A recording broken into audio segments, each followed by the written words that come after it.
Hey, what's up, everyone? Welcome to the Bowtie Breakdown. I'm Garry Morin The BowTieGuy. Thanks for tuning in.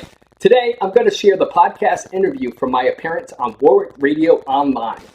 This is a really awesome podcast focusing on the people and life in Warwick. To check it out, go to warwicklibrary.org and you can find all of their shows.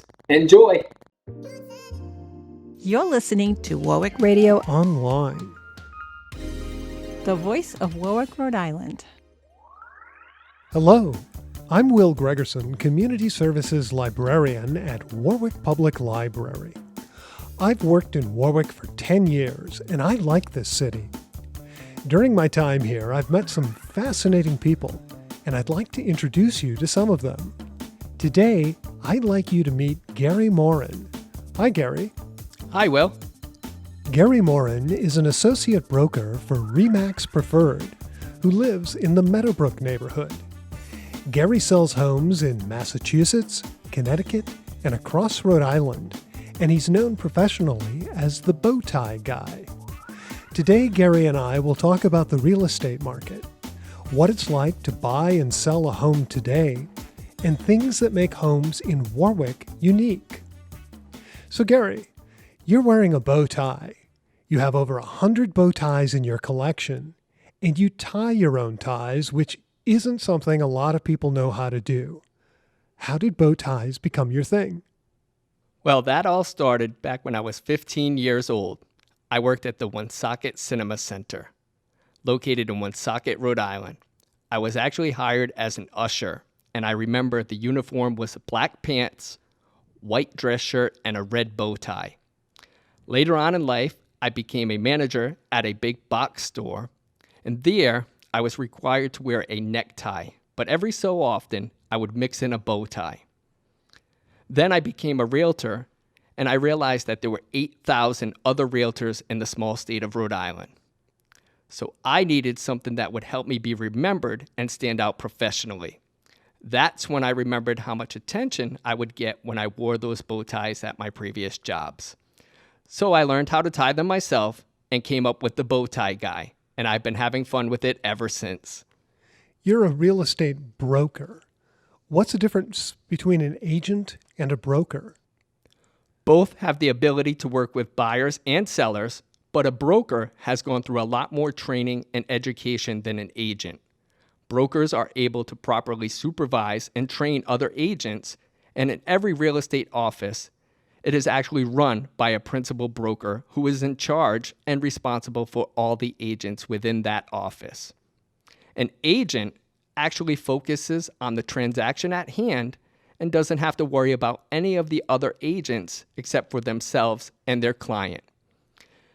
Throughout the process of each transaction, they always report to a broker or team leader. You've lived in Warwick for 15 years. What do you like about the city? Not only am I a real estate broker, but I'm also a saltwater fisherman, beach and outdoor person who loves the ocean. So every chance that I get, I take advantage of all the parks, beaches, and fishing spots located within 5 minutes of my house. I have Oakland Beach, Rocky Point, Connecticut Point Park, and City Park all to choose from. And what do you like about selling homes in Warwick? Warwick really has a mix of everything. My favorite thing is that it's located right in the center of the state, so it makes it very easy to get to either the north or south part of Rhode Island. Whichever way I'm going is very easy. Also, because I'm a fisherman and ocean person, I love when I have a full day of appointments lined up here in Warwick. I'll load up my fishing pole, map up my route, grab some clam cakes and chowder, figure out which beach to hit, and throw my pole in the water. The real estate market has changed dramatically since the pandemic started in 2020. There's an inventory shortage, and interest rates are fluctuating daily. How did this happen, and how is it affecting the market? Well, a couple of different things went on. It wasn't just one thing. The pandemic hit and essentially created what's called a seller's market. First off, when everyone was quarantined, sellers got scared, and rightfully so. They didn't want any sick strangers parading through their houses spreading germs. So they began to pull their homes off of the market, and sellers that were getting ready to list and put their house up for sale decided not to. They decided to hold off and wait it out. This began to cause an issue with supply or inventory. At one point, there were less than 100 single-family homes listed in the entire state. Out of those 100 homes, less than 20 of them were under $300,000. At one point, some lenders were able to do loans as low as 1.9 to 2.1%. These rates created an avalanche of buyers getting approved. We ended up having more buyers than we ever seen before in the market for a new home. That created a huge demand while the supply was still very low. And what happens in that case? When supply is low and the demand is high, the prices skyrocket. And that's exactly what happened. Couple that with the bidding wars all over the place, and it really drove the prices up very high. Homes were flying off the shelf within one day and selling way over asking price, and buyers were essentially buying homes as is, as seen. So what's the market like for sellers? For sellers, the market has been really profitable and very good. The sellers have basically been in the driver's seat for the last 2.5 years. They've been getting top dollar, not having to worry about making any repairs, not having to give up any seller concessions, and some multifamily owners were even able to sell the homes without vacating the tenants. And for buyers? For buyers, the market has really been challenging. The prices are very high. There's lots of competition. There aren't many houses to choose from. Just about every transaction is a bidding war. And the interest rates are continuing to rise and fluctuate on a daily basis. How about for investors? Investors are having to pay more for the properties that they want to rehab and flip. The materials are costing them more, which is leading them to charge more for the houses they just rehabbed or raise the rents on the properties that they are holding. Sometimes the investors will have the upper hand in a bidding war because they are often cash buyers who can waive the appraisal and all of the inspections. What do you do to help sellers in this market? My goal is to make the transaction and experience as easy and stress-free as possible. I do that by educating the seller on exactly how and what the market is trending like. Then I'll come up with an aggressive pricing and marketing strategy to get top dollar and really create a buzz about their property. I'll even take professional pictures and create a short video walkthrough, host all the open houses, schedule and conduct all showings, negotiate the price and repairs, schedule and coordinate the appraisal and all inspections, and guide that seller into the closing table. And how do you help buyers?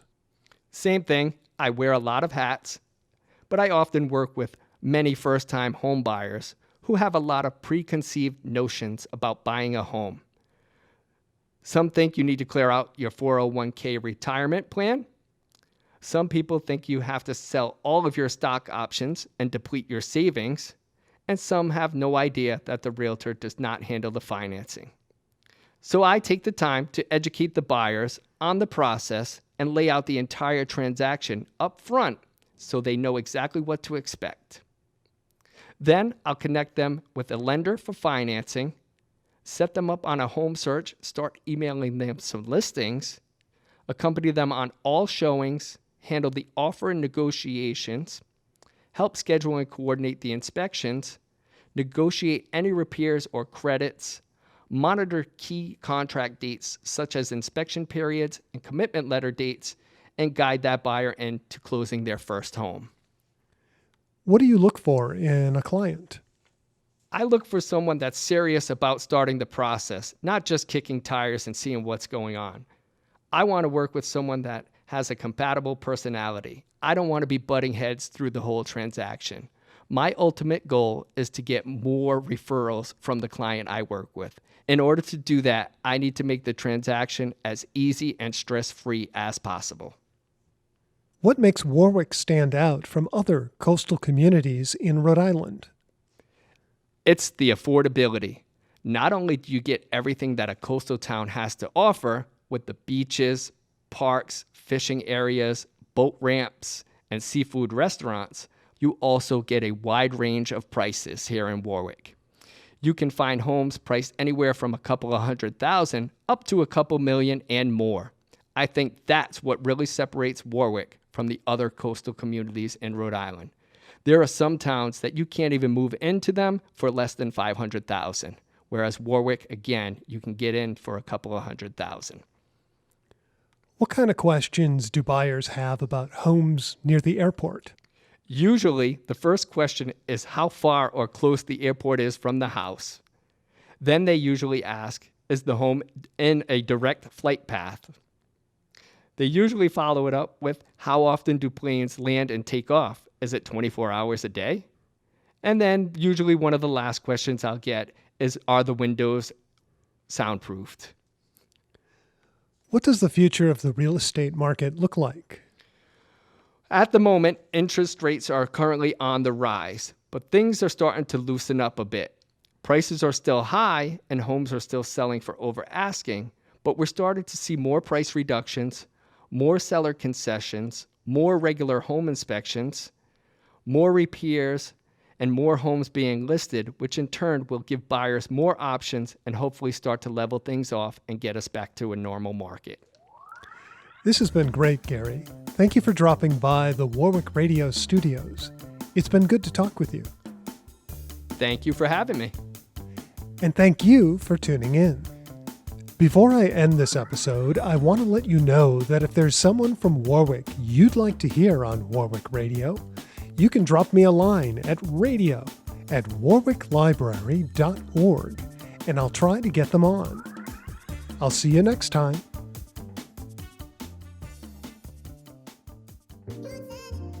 You're listening to Warwick Radio Online. the voice of Warwick, Rhode Island. That was another Bowtie Breakdown. I'm Garry Morin. Thanks for listening. I'll see you next week.